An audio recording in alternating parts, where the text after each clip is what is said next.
Good morning students. आज हम discuss करेंगे जो टॉपिक हम कंटिन्यू करेंगे सप्लाई ऑफ मनी, या इसको मनी सप्लाई हम कह सकते हैं। Today we will discuss the topic money supply और supply of money. First of all we will try to understand its meaning. When we try to explain the supply of money, how we will explain, we will use this definition. It refers to the total stock of all the forms of money, including paper money, coins, demand deposits, which are held by the people at a point of time. तो इस definition में क्या है कि जो money है, total stock of all forms of money, किसी भी देश में, किसी भी इकोनॉमी में जितना टोटल स्टॉक है मनी का ऑल फॉर्म में, चाहे वो पेपर मनी हो, कॉइन्स हो, डिमांड डिपॉजिट्स हो, कहाँ, which are held by the people, जो लोगों के पास है वहाँ के, at a point of time, तो इसको हम कहेंगे supply of money.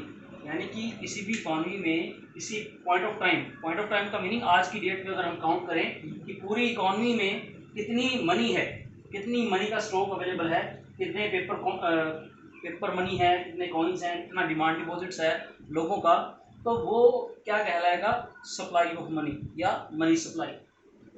Now we will discuss components of money, कि मनी के कौन कौन से पार्ट हो सकते हैं। First of all, currency held by the public.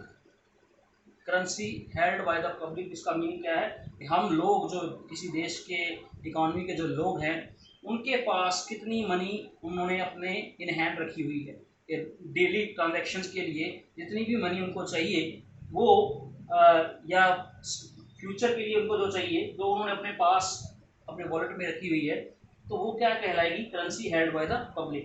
दूसरा कंपोनेंट क्या है, net demand deposit held by the commercial bank. यहाँ लिखा है net demand deposit. Demand deposit क्या है, ये समझना चाहिए आपको कि जितना भी लोगों ने पैसा जमा करवाया हुआ है बैंकों में, तो वो उनका डिमांड डिपॉजिट है।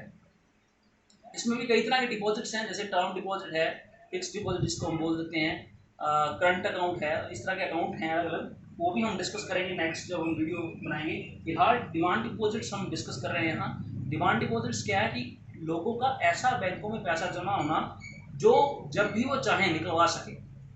जैसे आपने अपने सेविंग अकाउंट में जितना भी पैसा रखा हुआ है, उसको आप कभी भी, वो चेकेबल डिपॉजिट है, आप एक चेक इशू करके वो पैसा निकलवा सकते हो, आप एटीएम से पैसा निकलवा सकते हो अपना, यानी कि जब आपको जरूरत है वो हर टाइम अवेलेबल है, इसलिए वो कहा जाएगा net demand deposits held by the commercial bank. तो वो मनी का हिस्सा है। मनी हमने पहले भी समझा कि मनी का मीनिंग क्या है।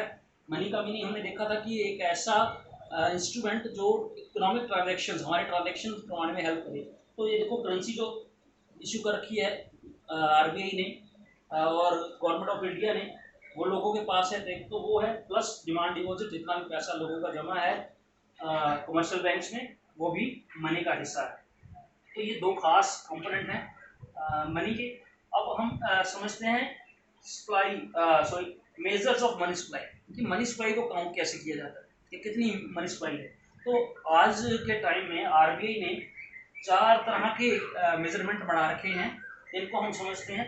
फर्स्ट वन है M1, वो है C plus DD plus OD। ये C plus DD plus OD क्या है, C है currency held by the public, लोगों के पास जितना भी पैसा जमा है, इट मीन्स उन्होंने अपने पास रखा हुआ है, यूज़ कर रहे हैं डेली रूटीन में, एक तो वो करेंसी है। दूसरा है डिमांड डिपॉजिट, जैसे मैंने अभी यहाँ एक्सप्लेन किया कि कभी भी वो निकलवा सकते हैं अपना, जब भी उनको पैसा जरूरत हो, हर टाइम उनके लिए अवेलेबल है। और नेक्स्ट है ये DD क्या है, demand deposits with the commercial bank. और नेक्स्ट है OD, अदर डिपॉजिट्स। इसमें अदर डिपॉजिट्स में क्या है कि जो आरबीआई है उसके पास जो इंटरनेशनल बैंक्स हैं, या जो नबार्ड है, इस तरह के जो इंस्टीट्यूट्स हैं, उनका जितना भी डिमांड डिपॉजिट पड़ा है, यहाँ फिर मैं वर्ड यूज़ कर रहा हूँ, डिमांड डिपॉजिट्स। तो जो आरबीआई के पास डिपॉजिट्स हैं, अदर इंस्टीट्यूशन के डिमांड डिपॉजिट्स, वो अदर डिपॉजिट्स में, तो क्योंकि वो डिमांड डिपॉजिट है, कभी भी निकाले जा सकते हैं, इसलिए वो भी मनी सप्लाई का हिस्सा है। और ये M1 काउंट हो गया, अगर हम जितनी भी लोगों के पास मनी है at a point of time, plus उनका जो जितना डिमांड डिपॉजिट्स पड़ा है, कमर्शियल बैंकों में, और प्लस अगर हम अदर डिपॉजिट्स कर दें कि जो डिमांड डिपॉजिट्स आरबीआई के पास पड़े हैं इंस्टीट्यूट्स के, दूसरे इंस्टीट्यूट्स के, तो इनको हम प्लस कर दें तो हमारे पास M1 की वैल्यू आ जाती है। उसके बाद है M2, जो हमने M1 काउंट किया है, अगर हम उसमें saving deposits with the post office अगर ऐड कर दें, तो यहाँ पर हमने पोस्ट ऑफिस की बात नहीं करी थी, लोगों के खाते पोस्ट ऑफिस में भी है, वहाँ भी वो सेविंग अपनी करते हैं जमा, तो अगर उसमें हम सेविंग ऐड कर दें पोस्ट ऑफिस वाली तो वो M2 बन जाएगा।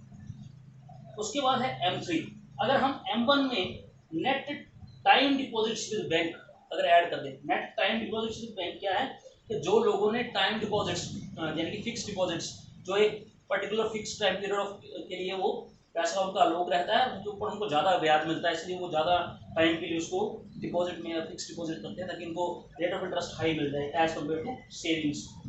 तो एक पर्टिकुलर टाइम तक उनको वहाँ पर रखना पड़ता है, जैसे 1 साल की एफडी करवा ली, इसका मतलब ये होगा कि आपका पैसा 1 साल तक बैंक के पास रहेगा, पर उसके ऊपर आपको ब्याज थोड़ा ज़्यादा दे देगा एज कम्पेयर टू सेविंग। तो अगर वो टाइम डिपॉजिट या एफडी कह लें या टर्म डिपॉजिट कह लें, अगर वो ऐड करते हैं हम M1 में तो M3 वैल्यू हमारे पास आ जाती है। अब है M4 में क्या है, M3 की जो वैल्यू आई हमारे पास, अगर उसमें total deposits with the post office, कि जितना भी डिपॉजिट्स पोस्ट ऑफिस में पड़े हैं तो वो अगर हम ऐड कर दें, क्योंकि अभी को हमने इसमें पोस्ट ऑफिस की बात नहीं की, पर अगर हम इसमें पोस्ट ऑफिस की भी डिपॉजिट्स ऐड कर दें तो फिर वो M4 बन जाएगा। यहाँ पर एक खास बात है, एक्सक्लूडिंग लिखा हुआ है यहाँ, एक्सक्लूडिंग नेशनल सेविंग सर्टिफिकेट। ये क्या है नेशनल सेविंग सर्टिफिकेट, ये समझने वाली बात है कि लोग जो हैं, गवर्नमेंट ने क्या एक ना स्कीम चलाई है कि जो लोग टैक्स से थोड़ा बचना चाहते हैं, तो गवर्नमेंट ने एक इस तरह से स्कीम बना रखी है कि आप अपना पैसा एक फिक्स टाइम के लिए आप अपना पोस्ट ऑफिस में इसको जमा करवा दो, एक सर्टिफिकेट आपको मिल जाएगा कि इतना अमाउंट आपने जमा करवाया हुआ है, उसके ऊपर उस जमा पैसे के ऊपर आपको टैक्स में रिबेट मिल जाएगी, टैक्स में छूट मिल जाएगी। तो वो नेशनल सेविंग सर्टिफिकेट एक्सक्लूड किए हैं हमने, उसका रीज़न ये है कि वो मनी सप्लाई का हिस्सा नहीं है, वो सरकार के पास पैसा पड़ा है, वो यूज़ में नहीं आ रहा, इसलिए वो मनी सप्लाई का हिस्सा नहीं। हमने कहा तो मनी सप्लाई क्या है, जो लोगों के पास है, जो लोग उसको यूज़ कर सकते हैं, तो ये पैसा जो है लोग यूज़ नहीं कर पाएंगे, इसलिए ये मनी सप्लाई का हिस्सा नहीं है। आगे है degree of liquidity. Degree of liquidity का क्या मीनिंग है कि कितना, जो हमने मेजरमेंट्स किए हैं, जैसे M1 है मोस्ट लिक्विड फॉर्म है, मोस्ट लिक्विड मतलब इंस्टेंट आप इससे ट्रांजैक्शन कर सकते हो, इसलिए इसको मोस्ट लिक्विड कहा गया कि आप ट्रांजैक्शन करने में, अगर आपके पास करेंसी है तो आप मार्केट में जाओ कुछ भी परचेज करो तो इंस्टेंट ट्रांजैक्शन हुए, तो ये सारी वैल्यूज वो हैं जो इंस्टेंट ट्रांजैक्शन आपकी करवा देते हैं, इसलिए इनको कहा गया मोस्ट लिक्विड। और लीस्ट लिक्विड, ये आपको 1 नंबर में MCQs में क्वेश्चन आ सकता है, इसके ऊपर आप ध्यान रखिएगा।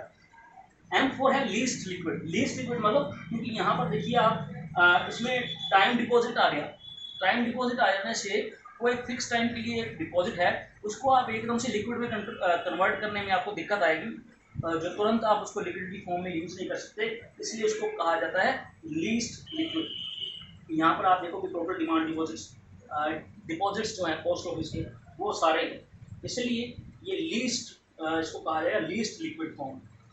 ये इसको आप जल्दी से ट्रांजैक्शन करने में इसको यूज नहीं कर पाते हैं। अब है एक छोटा सा कंसेप्ट है, ये भी MCQs के पॉइंट ऑफ व्यू से बड़ा इंपॉर्टेंट है, नैरो मनी और ब्रॉड मनी।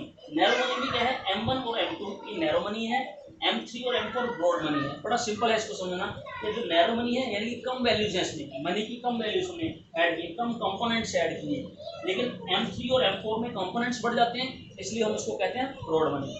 अब यहाँ पर एक पॉइंट बड़ा ज़रूरी है, आपको बता देता हूँ कि हु सप्लाइज मनी, अगर हम इस पर डिस्कशन करें कि मनी को सप्लाई कौन करता है, तो अगर हम इंडियन पॉइंट ऑफ व्यू से बात करें, इंडियन इकोनॉमी के पॉइंट ऑफ व्यू से बात करें, तो भारत में जो है एक तो RBI जो सेंट्रल बैंक है हमारा, वो उसके पास नोट इश्यूइंग अथॉरिटी है वो, दूसरा भारत सरकार वो कॉइन्स इशू करती है, 1 रुपये से लेकर जो भी कॉइन्स हैं वो भारत सरकार अपनी ट्रेजरी से इशू करती है, और जो 2 रुपये से लेकर सारे बड़े नोट्स हैं वो RBI इशू करता है। उसके लिए भी मिनिमम रिजर्व सिस्टम बनाया हुआ है।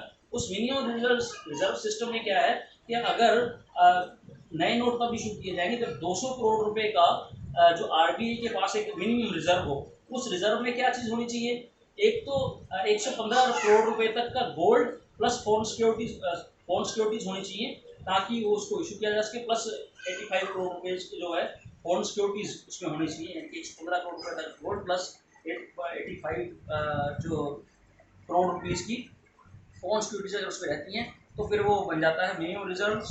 तो ये हमने आज टॉपिक डिस्कस किया, आई होप आपको समझ में आया होगा। अगर कोई प्रॉब्लम आपको इसमें आती है, कोई डाउट है, तो मेरे से आप डिस्कस करें ताकि मैं इसको क्लैरिफाई कर सकूँ जहाँ भी कोई आपका डाउट। Thank you.